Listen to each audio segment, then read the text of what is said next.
Students, तो आज हम लोग चलते हैं ज्योमेट्रिक प्रोग्रेशन का लेक्चर नंबर आपके सामने है 14 और लेक्चर नंबर 14 में हम डिस्कस करने वाले हैं कुछ क्वेश्चन जो कि वेरी इंपॉर्टेंट क्वेश्चन है। और इस क्वेश्चन को मान के चलिए कि कई बार का आया हुआ क्वेश्चन है और बहुत जगह देखा हुआ क्वेश्चन है। जैसे एक बात बताओ, आपको पता है कोई क्वेश्चन दिया है कि find the value of n so that a to the power n plus 1 plus b to the power n plus 1 upon a to the power n plus b to the power n may be the geometric mean between A and B. A और B के geometric mean हो जाएगी। तो ये बताओ, अगर ये ए और बी के बीच का ज्योमेट्रिक मीन हो जाए, ये जीवन हो जाए, तो ये जीवन कब होगा? जब इसकी वैल्यू किसके इक्वल हो? Very good. मतलब आप कह रही हैं कि जीवन होने के लिए इसकी वैल्यू ये चाहिए, लेकिन यहाँ पे दिया हुआ है ये, तो कोई बात नहीं, यहाँ सॉल्व करते हैं।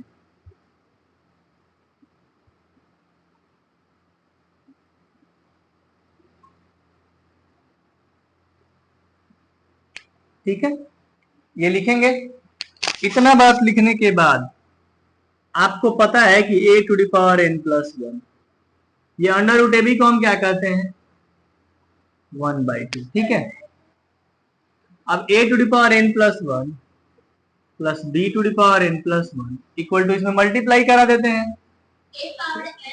हाँ, तो जब मल्टीप्लाई करेंगे तो इसमें इन ये दो टर्म जुड़े हुए हैं ना, तो एक बार इसमें होगा इससे, एक बार तो a to the power n में होगा तो ab टू द पावर 1/2 प्लस b to the power n में होगा तो b to the power ab to the power 1/2। ठीक है, इतना होने के बाद a to the power n plus 1 plus b to the power n plus 1 equal to, यहां से हम देख रहे हैं कि a to the power n और ab टू द पावर 1/2 है, इसका मतलब a to the power 1/2 into b to the power, और यहाँ भी b to the power n plus 1 b to the power n into a to the power 1/2 और b to the power, बताना। तो यहां से हम देखते हैं कि जहां जहां, फिर से एक बार लिख देते हैं a to the power n plus 1 b to the power n plus 1, और ये हो जाएगा a सेम बेस है तो पावर ऐड हो जाएगा, अब b to the power plus यहाँ a टू द पावर 1/2 और b to the power n plus 1/2। अब आते हैं इसके बाद इस a के पास, इसको उठा के लाते हैं, तो a to the power n plus 1 minus a to the power n plus 1/2 into b to the power 1/2, और इस b के तरफ इसको ले जाते हैं तो a to the power 1/2 b to the power n plus 1/2 minus b to the power n plus 1। ये बात समझ में आया? a को a की तरफ कर दीजिए, b को b की तरफ। अब इसमें देखो, तो इसमें और इसमें a to the power n plus 1/2 है, यहाँ a to the power n plus 1 है, हमारे पास कॉमन क्या है?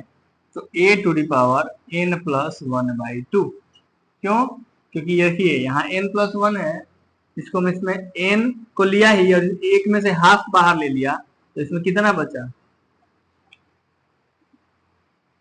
और अगर नहीं समझ में आ रहा है तो यहां से देखो, आप एक काम करो, यहां और यहां में a और a बेस में है, पावर में n भी है, यहाँ पावर में n भी है, पहले a to the power n बाहर कर लो।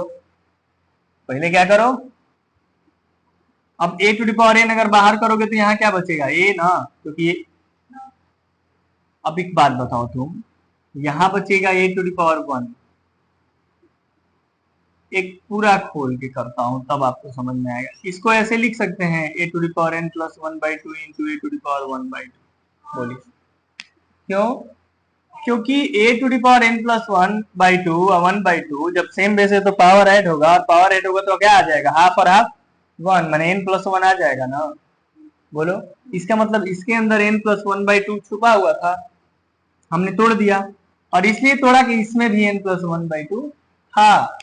तो अगर मैं यही कर रहा था कि इसमें से और इसमें से बाहर ले लिया, तो यहाँ बचा n प्लस 1/2 है, यहाँ minus b to the power, बोलिए। उसी तरीके से यहाँ b to the power n plus 1/2 अगर कॉमन कर लो तो यहाँ क्या बचेगा? यहाँ तो ये कॉमन कर लिया तो a टू द पावर 1/2, लेकिन यहाँ क्योंकि फिर से b to the power n plus 1 है, इसमें से n प्लस 1/2 बाहर निकला। अब बताओ, जो सेम सेम है वो कट जाएगा क्या? बोलो, तो ये और ये खत्म, बोलिए खत्म होने के बाद हमारे पास आता है a to the power n plus 1/2 equal to b to the power n plus 1/2, है ना? बोलो। अब अगर इसको उठा के पूरे इसके अपान में लाएंगे तो a to the power n plus 1/2 अपन b to the power n plus 1/2 बराबर 1, और ये हो जाएगा a by B to the power n plus 1/2, और ये हो जाएगा a by to the power 0, 1 है इधर, तो 1 को किसी का पावर में 0 लिखेंगे तो 1 ही रहेगा। बोलो, a बाई बी के पावर 0 1। अब बताइए, सेम वैसे तो पावर भी इक्वल होगा, माने n प्लस 1/2 बराबर 0, माने n बराबर -1/2। तो इसका मतलब हमें ज्योमेट्रिक मीन होने के लिए n की वैल्यू क्या चाहिए? -1/2। तो समझ में आया? इतना बार आया होगा ये सवाल ना कि तुम लोग सोच भी नहीं सकते, बहुत बार। हाँ, अब ट्रिक तो आप बता सकते हैं कि डायरेक्ट ही यहाँ रख देंगे तो n की कोई वैल्यू -1/2 आएगा, लेकिन सॉल्व करके करिए एग्जाम में। हाँ, बहुत चीजें हैं, बस यही करने बहुत लोगों को नहीं आता है, तो भाई क्या करोगे? ये चीज तो सिंपल चीज है, ये आना चाहिए। बहुत लोगों को आता है, अच्छे बच्चों को, सारे अच्छे बच्चों को आता है। समझ में आया? तो नोट करिए इसको। क्वेश्चन है हमारे पास कि फाइंड टू नंबर्स, दो नंबर निकालिए जिनका अरिथमेटिक मीन 34 हो। अरिथमेटिक मीन का मतलब होता है कि अगर दो नंबर ए और बी अगर हमारे पास निकले हुए हो तो उनका अरिथमेटिक मीन होता है a प्लस बी बाई 2, और जिसकी वैल्यू हमारे पास है 34।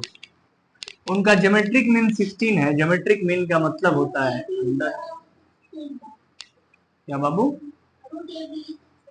हाँ, geometric mean under root A B माने 16 है। तो यही आपके पास दिया है कि a प्लस बी बराबर यहाँ से क्या आ जाएगा? 68। अब आपसे पूछा है कि वो नंबर क्या होंगे। भाई, वो नंबर क्या होंगे, इसके लिए एक फॉर्मूला भी पढ़ाया गया था कि x, अगर a और b दो नंबर हो तो नंबर को निकालने के लिए अगर am gm पता हो, क्या पता हो? am और gm पता हो तो दो नंबर कैसे निकालते हैं? हाँ, very good. a plus under root A square minus G square, और एक बार दूसरा नंबर क्या होगा? b बराबर a माइनस, यहाँ पे a माइनस अंडर रूट। चलो आ जाओ, a मतलब अरिथमेटिक मीन है 34 प्लस 34 का square minus G square minus